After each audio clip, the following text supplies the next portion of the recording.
All right, Shalom. First and foremost, I want to give all praises to Yahweh, Ba'ashem, Yahweh Shai. Double honor to the elders of GMS who grew well. Peace and salutations to like Akim and the four corners pushing the truth and sincerity.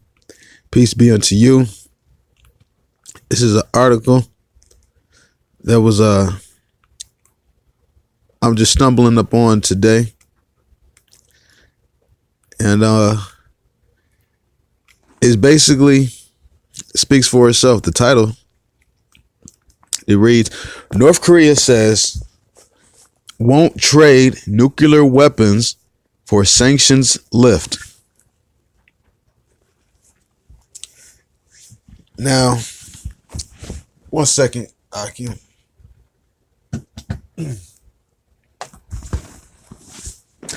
Now, this is a Bloomberg News. It says North Korea won't rely on personal relationship between its leader Kim Jong-un and U.S. President Donald Trump, as it doesn't intend to trade its nuclear weapons for a lift of sanctions, its state-run media said, citing a foreign ministry advisor. Now, that goes to show that, America, you can't, buy your way out of this one. You can't,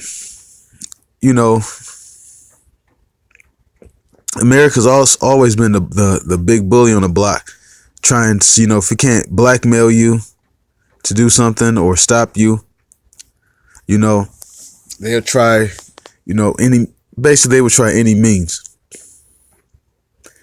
And sanctions is an act of, it's kind of like in the sense of blackmailing, okay, I'll allow you to do this if you stop doing that, or, I'll allow you to have access to these trade routes, or I'll stop inflating your dollar bill of your currency in your country if you stop your nuclear ambitions or whatever.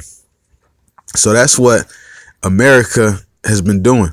North Korea says, I don't care. Fuck your sanctions. I don't give a fuck. We still have our nuclear ambitions going on.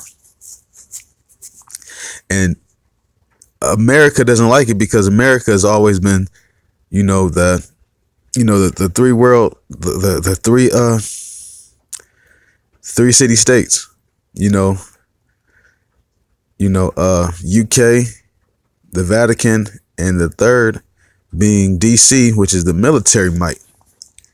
Now, all these other countries, they got their military might that's going on.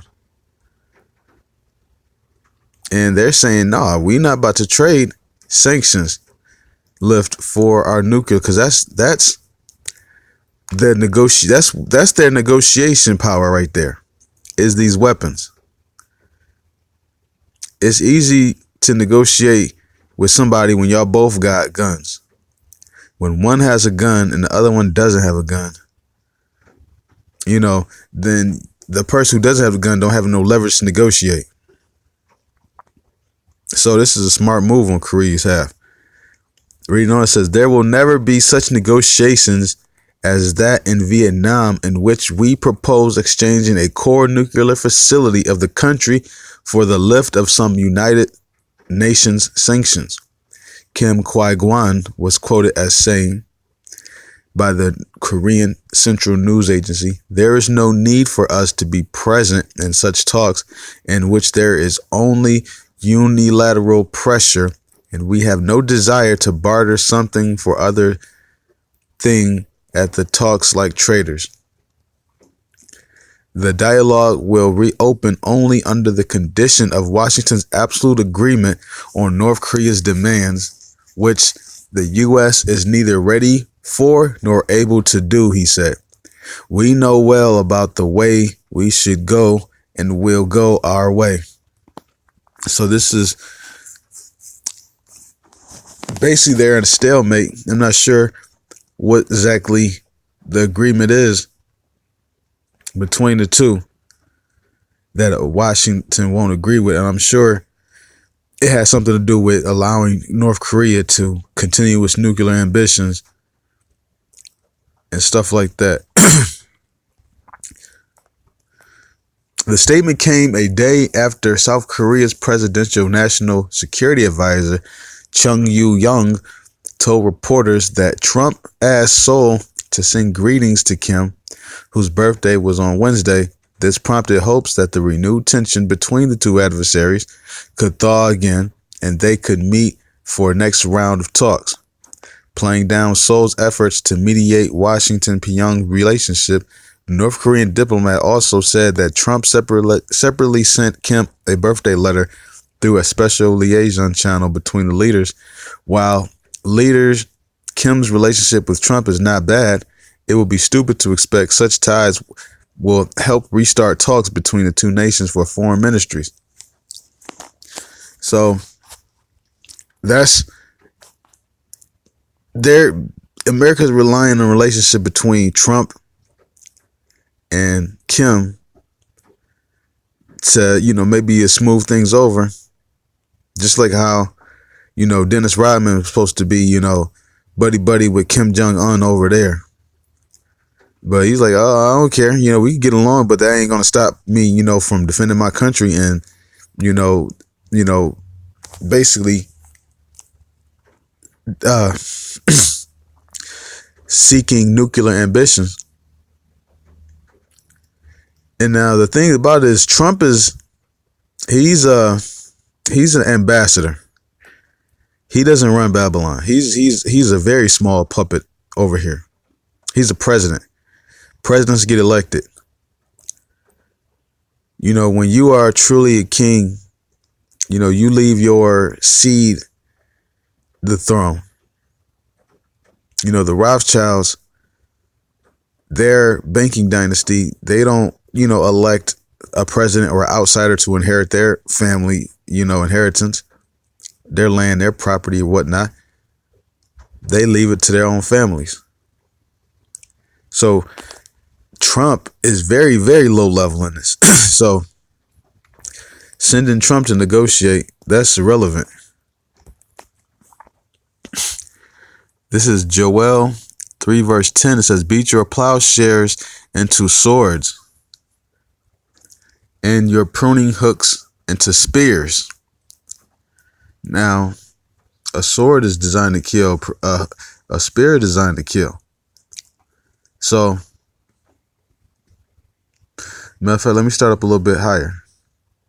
It says, proclaim ye this among the Gentiles, prepare war. Now, this is what they're doing. They're preparing war. They're enriching their uranium deposits. These other nations are, bracing themselves to go all out to attack the beast. Reading on, prepare war, wake up the mighty men. Let all the men of war draw near. Let them come up. Beat your plowshares into swords and your pruning hooks into spears. Let the weak say, I am strong. And all these other weak nations who had, because everybody was saying, who can make war with the beast? So now all these weak nations are basically, they're saying that we're strong.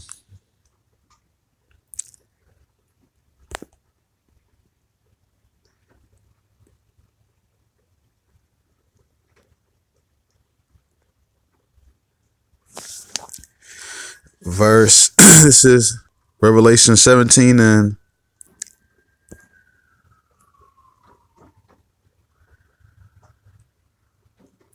verse 16.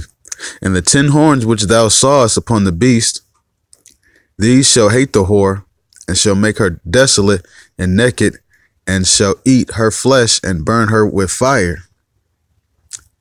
Now, North Korea isn't part of the 10 horns. Also, Iran isn't part of the 10 horns, even though this article is about Iran. The 10 horns are the EU nations. The reason why I bring this up, because these horns, they're the weak. They're the because the scripture says, the kingdom we iron and clay, partly weak, partly strong. And you have some of the weak of its kingdom are some of these smaller nations like Poland and stuff like that. They're going to burn this whore with fire. And that's going to be basically the end and the beginning of Israel, Yasharalah's reign forever. On that note, let me give all praises to Yahweh, Bashem Yahushai, Bashem Rakakadash, that belongs to the elders of GMS who were well. Peace and salutations and shalom.